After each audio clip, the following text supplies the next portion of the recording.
So PCQI, we're going to need to take a look at this and evaluate our disease control program under our personnel requirements here with the 21 CFR Part 117. Here we go again.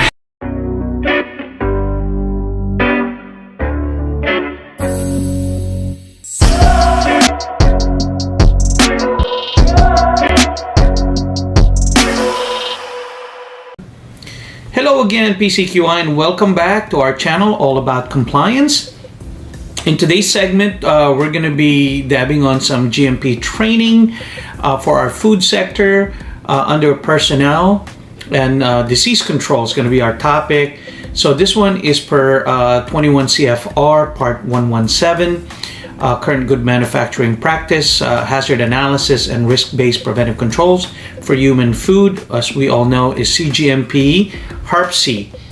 So if you're following along on the Code of Federal Regulation, this is going to be under section 117.10, personnel, subsection A for disease control. So I'm just going to read off of it, and we can then look at this program and what type of forms we're going to need to do and some other training that we need to also put as a discussion. So let me read it off. So section 117.10 personnel. The management of the establishment must take reasonable measures and precautions to ensure the following. Subsection A, disease control.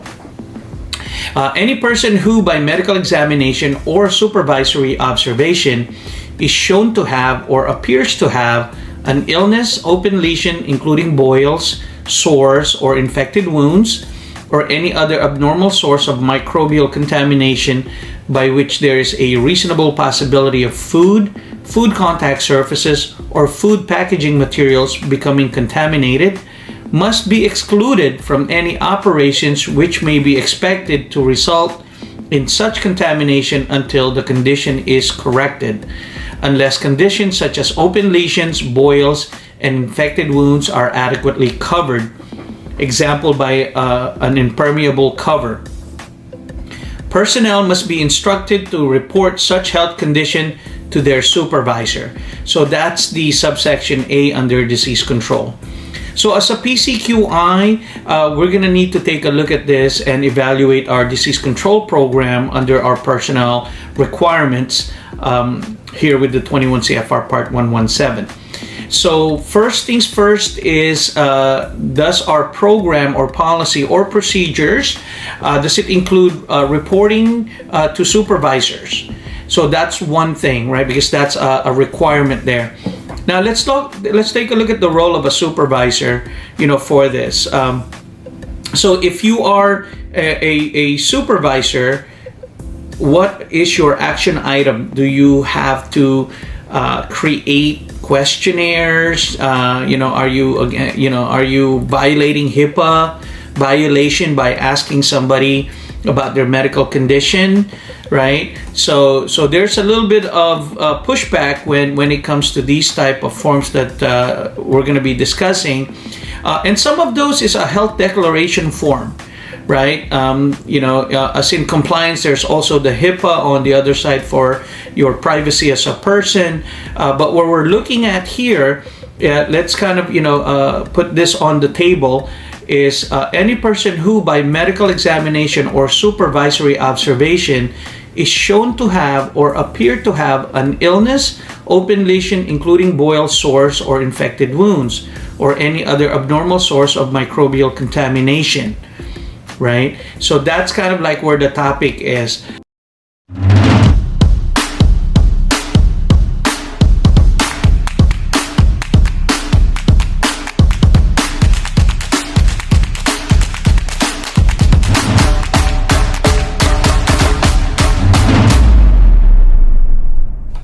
Some policies we've seen, and I've covered this in other GMP discussion I've had when it comes to disease control.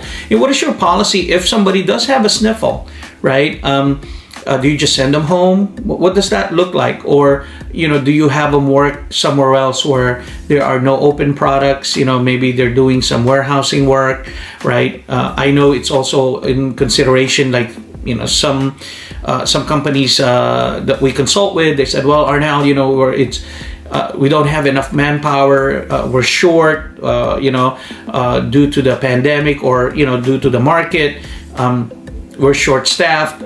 I can't afford to send that person home, or that person, basically needs that work. What does that look like? So what is your policy for that, right? So the regulation is basically stating that you need to exclude this person from this particular activity.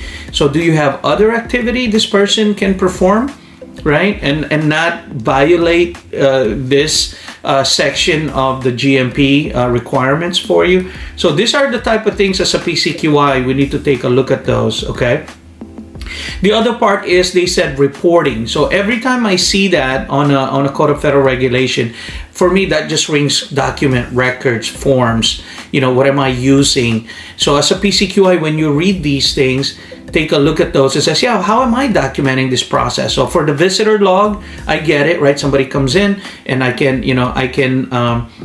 look at my visitor, and do I have enough verbiage on there to cover the requirements here? So do review those.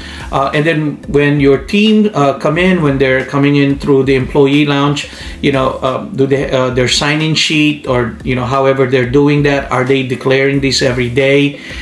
We've had programs that when FDA looked at that format and basically says, how do you know that you're complying with subsection A of for the disease control requirement, and I had we'd had forms made where it's just basically a statement on the top.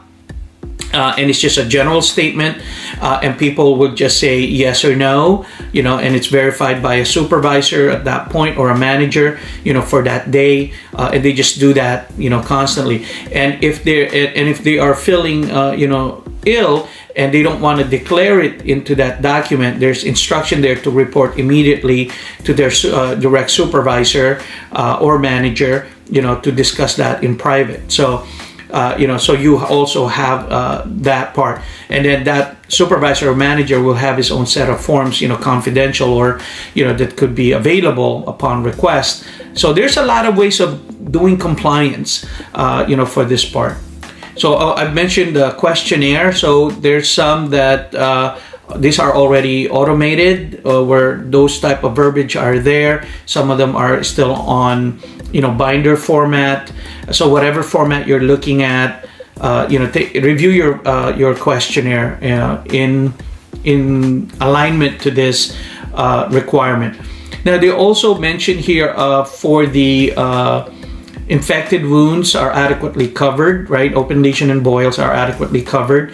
Now on this part, PCQI, take a look at your gloving maintenance at this point. Are you going to require them to double glove?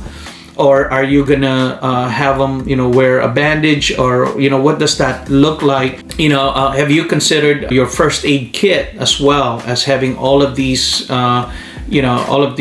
consumables item, for that? So you need to take a look at that as well. So it's just not saying it on paper. You got to make, make an assessment of the resources to basically execute this thing, right? So do you need equipment, other consumable items on this part of it, not just your policies and procedures. You got to take a look at those resources as well. So now going back to the Band-Aid, maybe metal detectable Band-Aid or covering, for that, have you considered that as well, and taking a look at that, okay? So anyway, so hopefully that helps a little bit on that discussion for us here. And if you have something else you want to add, please comment, or if you don't want to disclose your company profile, because that's a little bit sensitive sometimes with our PCQIs, and they really want to voice out their opinion. So I do receive those email me at info@consultaireinc.com or services@interlinkiq.com. Well, till then, PCQI, thank you for participating, and we're going to hit the next GMP training here shortly. Have a good day. Stay strong, PCQI. Contact us.